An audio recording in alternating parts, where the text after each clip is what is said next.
যোদ্ধাদের এই সংবর্ধনা অনুষ্ঠানের সম্মানিত আমার মহানগরের নেতৃবৃন্দ, বিএনপির মাড্ডা, ভাটারা, রামপুরহাট বিএনপি অঙ্গ সংগঠনের নেতৃবৃন্দ, যাদের বক্তব্য ইতিমধ্যে শুনেছেন, অনেকে এখানে আমাদের মধ্যে আছে যারা বক্তব্য দেওয়ার সুযোগ পায় নাই। আজকের অনুষ্ঠানের প্রধান অতিথি আমাদের সাবেক মন্ত্রী, বিএনপির অন্যতম ভাইস প্রেসিডেন্ট, আমার অত্যন্ত শ্রদ্ধাভাজন নেতা জনাব বরকতুল্লাহ বুলু ভাই, উনি গুরুত্বপূর্ণ বক্তব্য দিবেন। আমি আজকে ধন্যবাদ জানাই এই সোসাইটির সভাপতি জনাব মনির ভাইকে। সে আজকে আয়োজনের মূল উদ্যোক্তা, কিন্তু তিনি আজকে এখানে থাকতে পারে নাই, তার পারিবারিক চিকিৎসার জন্য দেশের বাইরে।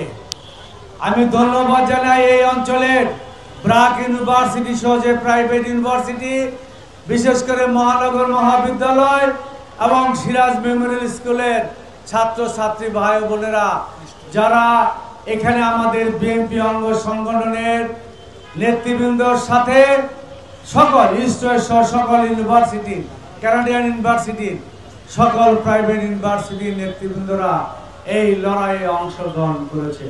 বান্ডেল থাকলে প্রতি সেনমানিতে টাকা বাঁচবে। বিকাশ সেনমানি বান্ডেল কিনে জিতুন প্রতি লেনদেনে। সবচেয়ে শহীদ হয়েছে এই অঞ্চলের ৬৫ জন, শুধু বাড্ডার আমাদের এই যোদ্ধা যারা জীবন দিয়েছে, তার ম্যাক্সিমামে বুলু ভাই আমাদের বিএনপি পরিবারের সদস্য, এবং আমার সামনে উপস্থিত আছেন যারা ৭০ জনের মতো, তারা প্রায় সবাই আমাদের বিএনপি পরিবারের সদস্য।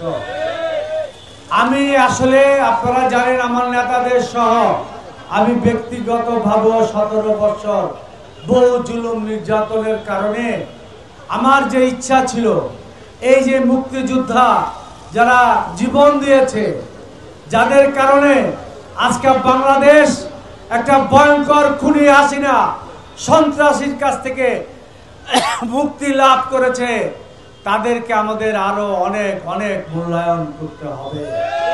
তাদের পুত্র স্বামী সুখের আমরা প্রতিদান ফিরিয়ে দিতে পারবো না, কিন্তু আমাদের নেতা তারেক রহমানের নির্দেশ, প্রত্যেকটা আহত নিহত পরিবারের পাশে আমাদের থাকতে হবে।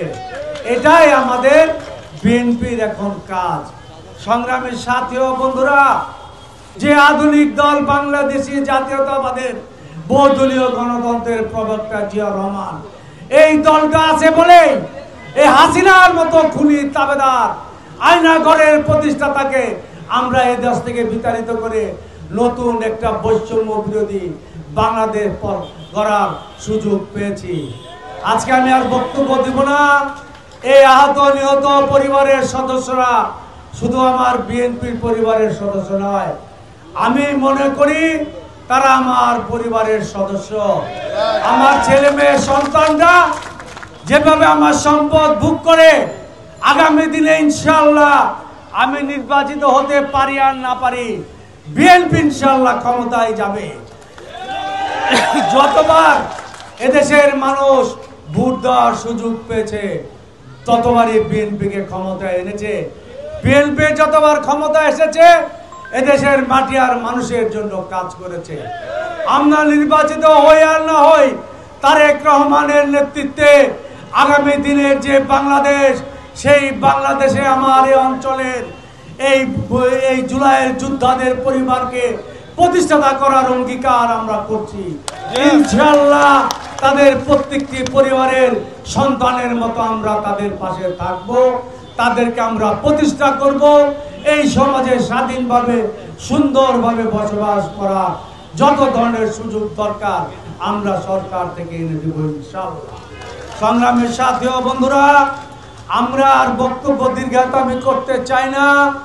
আগামী দিনের যে নির্বাচন আসছে, বিএনপির নেতা কর্মীদের আমি অনুরোধ করব, তারেক রহমানের নির্দেশনাটা অনুসরণ করবেন।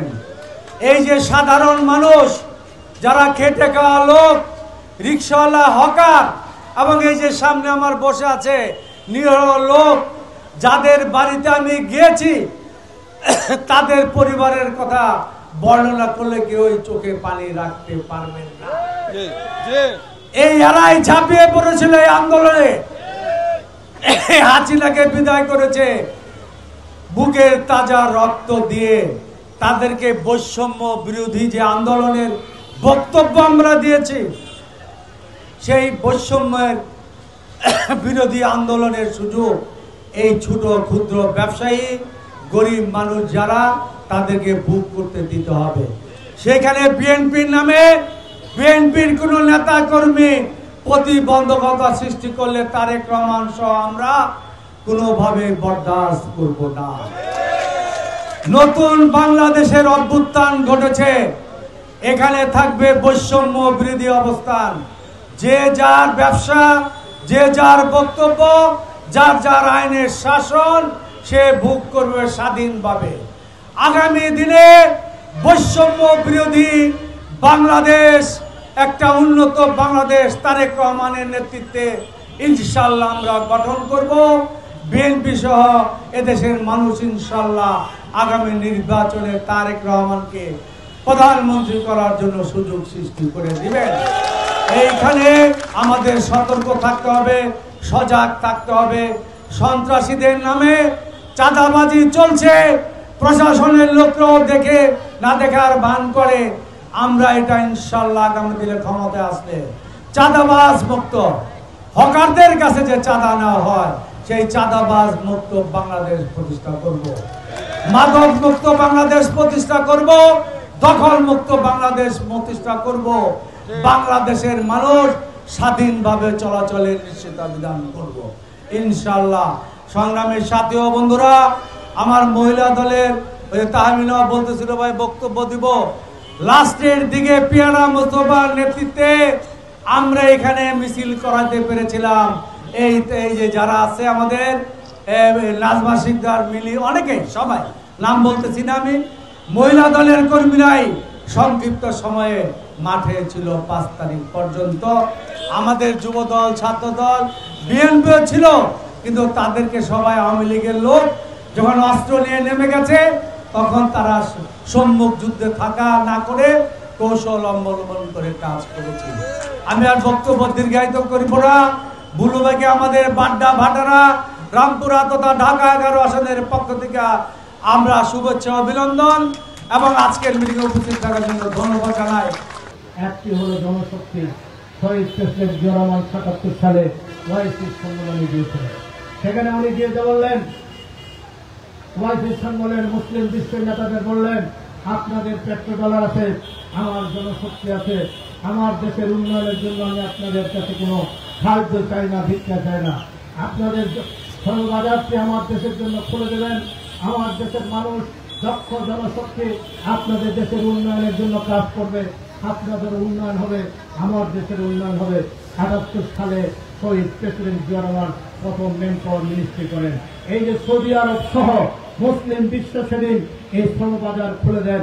আজকে 1.5 কোটি মানুষ মধ্যপ্রাচ্যে সহ আজকে সৌদিবদ্ধ চাকরি করেন, ব্যবসা বাণিজ্য করেন। 2 লক্ষ কোটি টাকা যে রেমিটেন্স আছে, এটা দিয়ে বাংলাদেশের অর্থনীতি চালু আছে। এর জন্মদাতা হচ্ছেন শহীদ প্রেসিডেন্ট জিয়া রহমান। 1980 সালের আগে এদেশের মানুষ কাকে বলে গার্মেন্টস শিল্প কেউ চিনত না, জানতো না। $1 গার্মেন্টস এক্সপোর্ট হতো না। 1980 সালে শহীদ president Zia Rahman 550 garments industry ঋণ দিয়েছিলেন, অনুমোদন দিয়েছিলেন। এই গার্মেন্টস শিল্পের যাত্রা হলো শহীদ প্রেসিডেন্ট জিয়া রহমানের হাত ধরে। আজকে এই গার্মেন্টস শিল্প বাংলাদেশকে বাঁচিয়ে রেখেছে। এই দেশের মানুষ জানতো না কাকে বলে ব্যক্তি বা এজেন্সি, কাকে বলে বন্ডেড হাউস, কাকে বলে বিশেষ অর্থনৈতিক জোন। শহীদ প্রেসিডেন্ট শেখ মুজিবের অর্থনীতি ছিল সমাজতান্ত্রিক অর্থনীতি। সেখানে কোনো বেসরকারি খাতে ব্যাংক, বিমা, শিল্প কারখানা করার কোনো অনুমোদন ছিল না। শহীদ প্রেসিডেন্ট জিয়া রহমান সমাজতান্ত্রিক অর্থনীতি থেকে বাংলাদেশকে নিয়ে আসলেন পুঁজিবাজার এবং মুক্তবাজার অর্থনীতিতে। এই কারণেই আজকে তাকে বলা হয় বাংলাদেশের আধুনিক বাংলাদেশের স্থপতি। তার হাত ধরে বেগম খালেদা জিয়া যে উন্নয়ন করেছেন, শহীদ প্রেসিডেন্ট জিয়া রহমানের যুগান্তকারী একটাই ছিল খাল কাটা বিপ্লব। খাল কাটা, এই খাল যদি আমরা এখন অব্যাহত থাকতো তাহলে বাংলাদেশের মানুষের কোনো অভাব হতো না, মাছের অভাব হতো না, ধানের অভাব হতো না। আমরা দেখেছি 1979 সালে 5 টাকা চাল থেকে 11 টাকা চাল হয়ে গেল। দেশে খরা দেখা দিল, শহীদ প্রেসিডেন্ট জিয়া রহমান বিচলিত হলেন, উনি সেদিন সৌদি আরব গিয়েছিলেন। তখন বাদশাহ খালেদ তখন সৌদি আরবের আপনার বাদশাহ আমাকে সাইফুর রহমান সাহেব বলেছেন ওনার জড়িত লেগেছেন। গেলাম, সাইফুর রহমান গেলেন সৌদি আরবের বাদশার সাথে আলাপ আলোচনা করার জন্য। সেদিন সেই সময় ডলার ছিল 7 টাকা, অনেক টাকা, 100 কোটি টাকা হলে বহু ডলার খাদ্যের দেশ, এতটুকু হলেই খাদ্য আনা যায়। তখন সেখানে বাদশাহ খালেদের সাথে আলাপ আলোচনা বসলেন। জিয়া রহমান সাহেব বললেন, মাননীয় এক্সেলেন্সি, আমি আপনার কাছে ভিক্ষা চাইতে আসি নাই, আপনার কাছে অনুদান চাইতে আসি নাই। আপনি মুসলিম উম্মার জিম্মাদার, 2টি মুসলিম বিশ্বের 2টি মসজিদের আপনি হলেন জিম্মাদার, আপনি হলেন এর কি বলে মক্কা মদিনার, আপনি হলেন এর আপনি হলেন এটা কেয়ারটেকার, আপনার এটা হলো আপনি রক্ষণাবেক্ষক। অতএব আপনি মুসলিম উম্মার আপনি হচ্ছেন জিম্মাদার। আমি এক গরিব মুসলমান যখন বিপদে পড়ে তখন আরেক মুসলমান তাকে সাহায্য করে।